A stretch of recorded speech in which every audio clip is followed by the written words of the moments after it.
A paz do Senhor! Olha eu aqui trazendo mais um assunto interessante. Todos os assuntos são interessantes, não é verdade? Só que hoje eu quero falar de algo, muito antigo, o pecado. O que é o pecado e quais são as suas consequências? Vamos aprender? Antes vai lá, se inscreva, inscrever-se.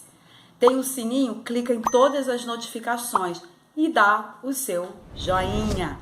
Isso é muito importante para o meu canal. Vamos começar? Então, não tem como eu falar do pecado sem ir lá para o Jardim do Éden. Abra aí Gênesis capítulo 3, versículo 17.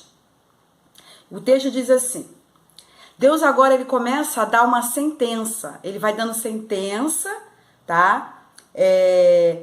Para todos os três que estavam imbuídos naquele pecado, que é Adão, Eva e a serpente. Ele vai dar a sentença para a mulher no versículo 16. Quando chega no versículo 17, ele vai dar a sentença para Adão e vai dizer: porquanto deste ouvidos à voz de tua mulher e comeste da árvore de que te ordenei, dizendo, não comerás dela. Não era para comer.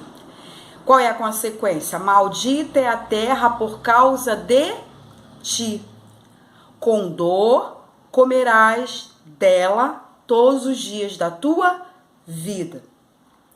Então, a partir desse momento aqui, Deus ele começa a estabelecer a causa da separação do homem, da sua criação, de Deus. Então, entre Deus e o homem, entra agora o quê? O pecado. Pecado, qual pecado? Da desobediência. Então, nós vamos trabalhar de uma forma assim, bem claro, de forma resumida, para que o vídeo não fique muito longo. Nós vamos trabalhar alguns detalhes acerca do pecado. Então, vamos lá. Eu usei o texto Gênesis capítulo 3, 17.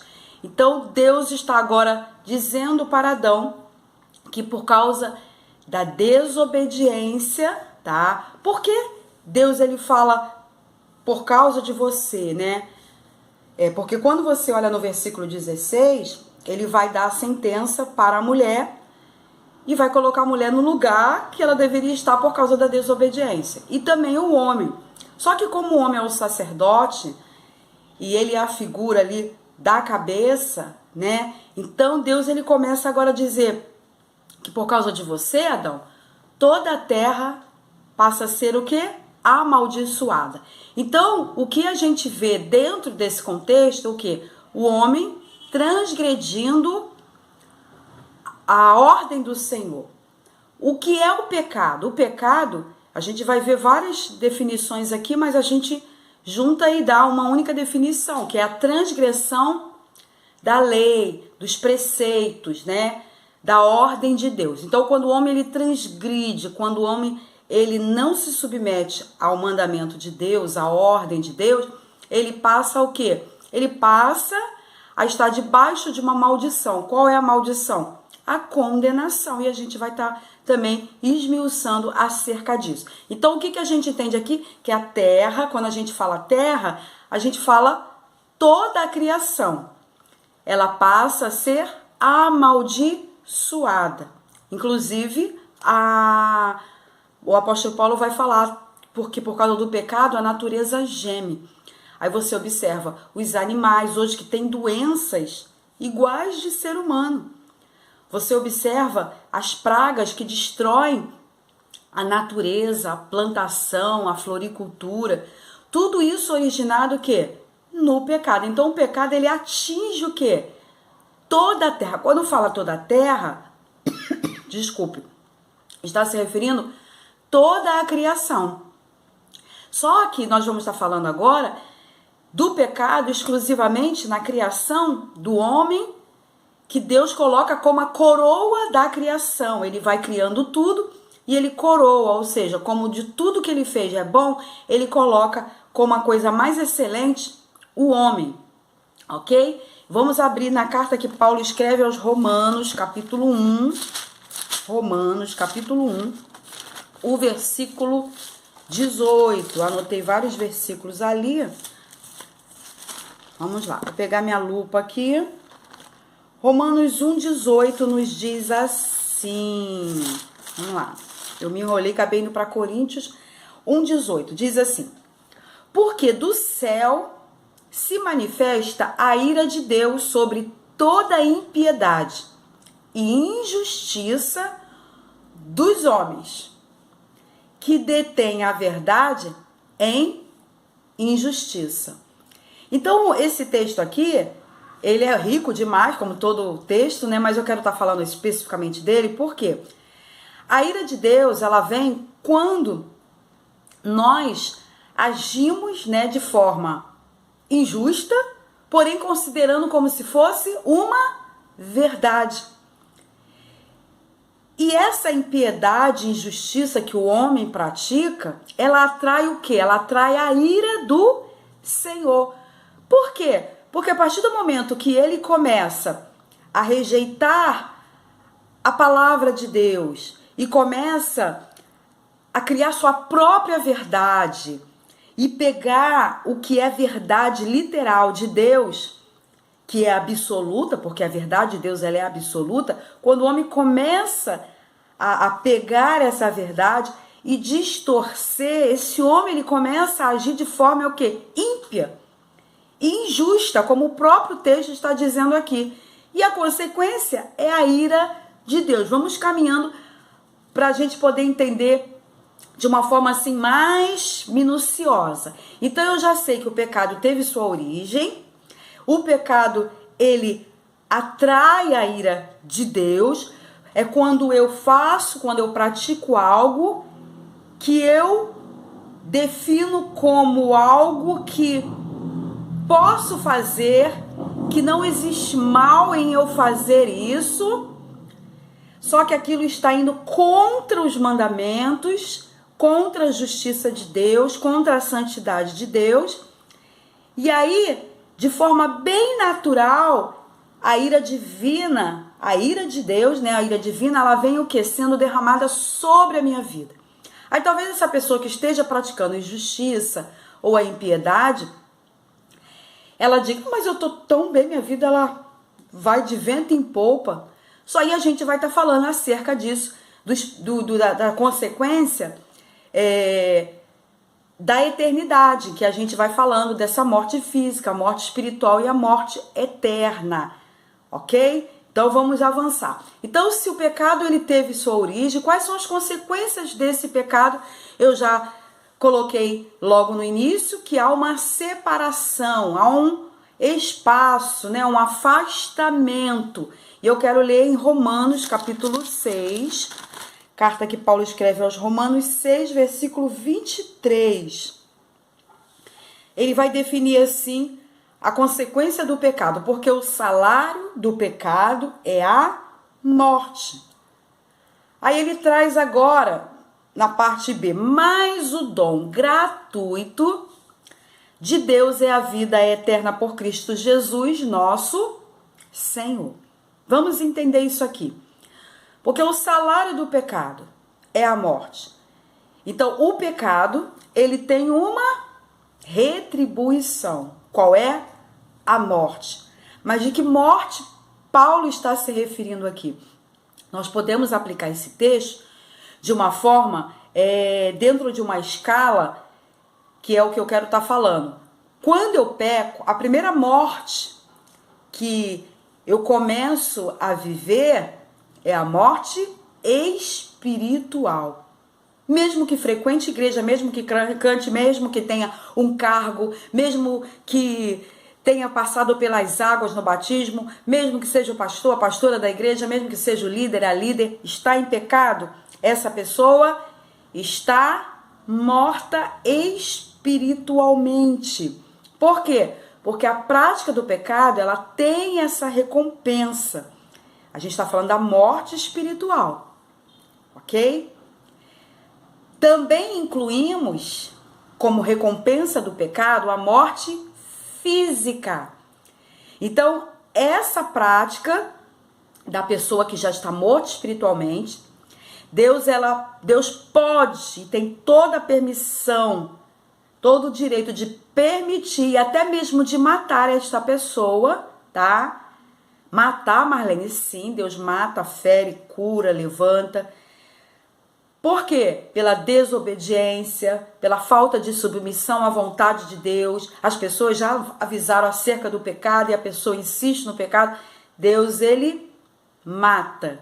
Então, além da morte espiritual, tem a morte física. E se morreu na prática do pecado, ainda tem o quê? A próxima fase dessa sequência, que é a morte eterna. Então, enquanto está morto espiritualmente, há o arrependimento, há a oportunidade. Morreu fisicamente no pecado, não tem mais oportunidade. E aí o que acontece? Vai aguardar a sentença, onde Deus vai abrir o livro das obras e vai mostrar a prática do pecado, vai mostrar a prática da homossexualidade, a prática do roubo, a prática do lesbianismo, da fornicação, do adultério, do furto, da mentira, a prática do pecado da pedofilia. Gente, pecado pecado tem nome, então não adianta eu pegar aqui e ficar descrevendo o que realmente é o pecado.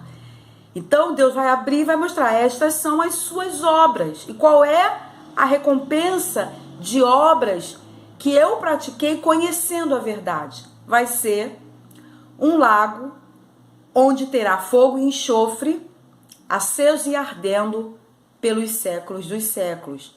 Mas por que Deus é tão mau? Não.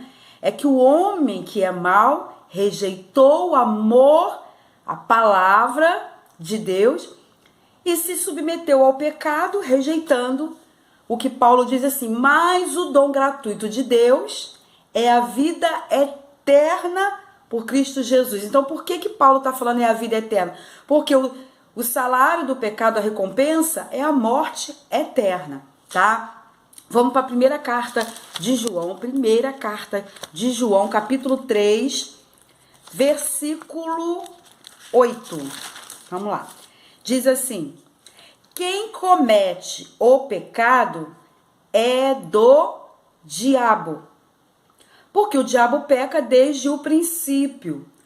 Para isto, olha aí a esperança para o perdão. Para isto, o Filho de Deus, no caso Jesus, se manifestou para desfazer as obras do diabo. Todos nós nascemos debaixo de uma natureza pecaminosa? Sim. A criança não pratica pecado, ela nasce numa natureza pecaminosa. Mas quando ela começa a discernir a mão direita da esquerda, quando ela começa a discernir o bem e o mal, ela começa agora a ter o entendimento.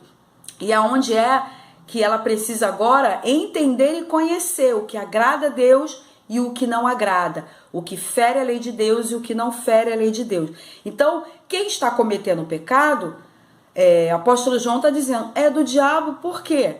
Porque está repetindo as mesmas obras que ele cometeu desde o início. Então, ele está dizendo, nesse sentido, que quem insiste em permanecer na prática do pecado se torna escravo do diabo, ok? Eu coloquei aqui duas palavras, depois eu coloco aqui no vídeo, eu vou colocar no vídeo, depois vocês vão ver como é que se escreve. Em hebraico, a palavra shatat, nem sei se é essa forma que pronuncia, mas eu pesquisei, shatat. Na sua palavra, no seu significado original, no hebraico, pecado significa desviar do caminho. E já no grego, armátia, né, que a gente tem até uma disciplina martiologia no seminário, quando a gente estuda acerca do pecado, armátia significa desvio do caminho da justiça. É quando o homem começa a se desviar da prática daquilo que agrada a Deus. Então essa palavra armátia, essa é a palavra que melhor abrange, né, dentro do Novo Testamento, o significado, né, em vários textos, apontando para o significado de pecado no contexto do Novo Testamento, armátia. Por quê? Porque você vai ver apontando para o desvio do caminho da justiça.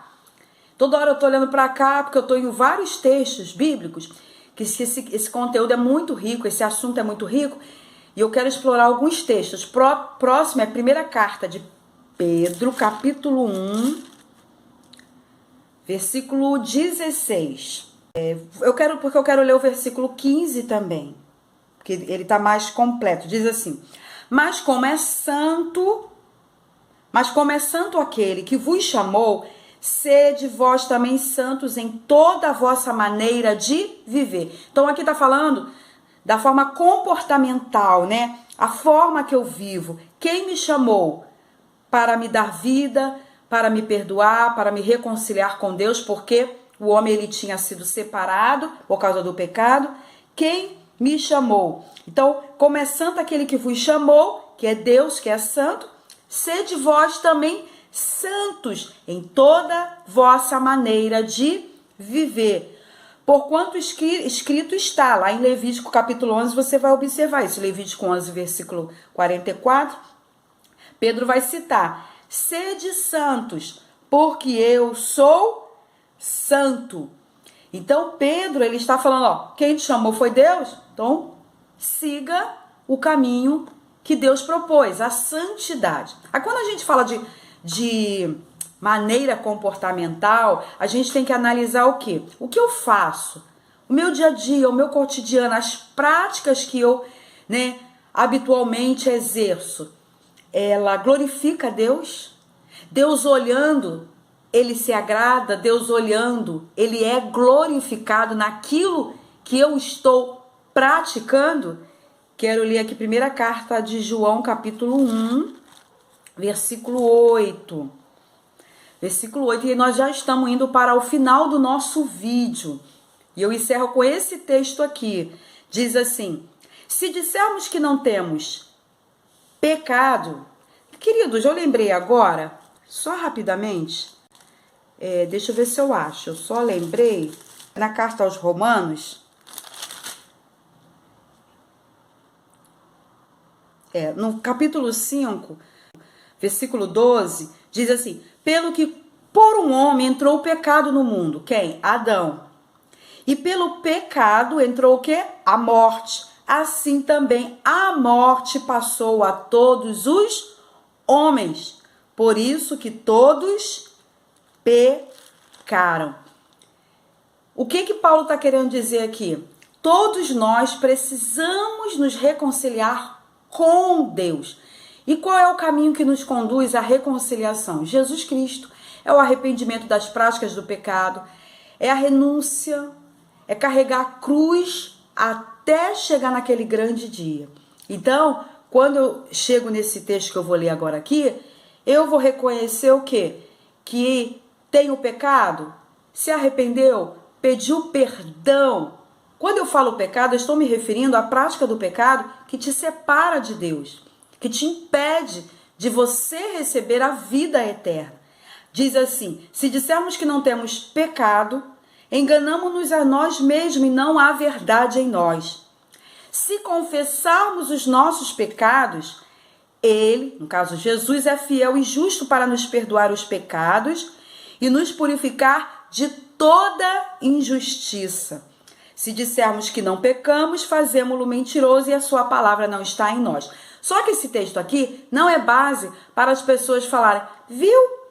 Todo mundo tem pecado. Não, aqui João está se referindo, se nós estamos debaixo de uma prática de pecado, se confessarmos, ele nos perdoa. Mas enquanto estivermos executando a prática desse pecado, como se nada tivesse acontecendo, nada fosse acontecer conosco, nós estamos correndo o perigo da morte espiritual, a morte física e a morte eterna. Então, vamos analisar a nossa vida. O que eu faço, a maneira que eu vivo, aquilo que eu pratico, Deus está sendo glorificado? As pessoas que vê Deus, Deus está nesse contexto do que eu tenho praticado? Então isso é algo para eu e você começarmos a analisar. Por quê? Porque o pecado é o principal ponto da separação do homem da presença de Deus. Como o homem ele aproxima-se de Deus?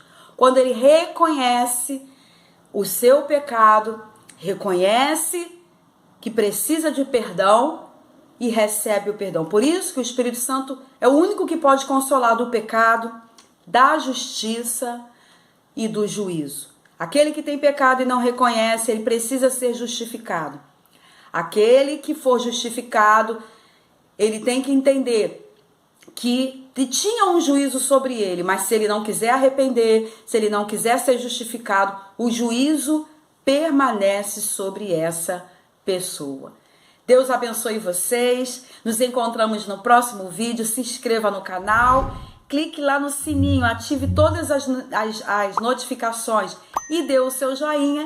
E até o próximo vídeo. Amém.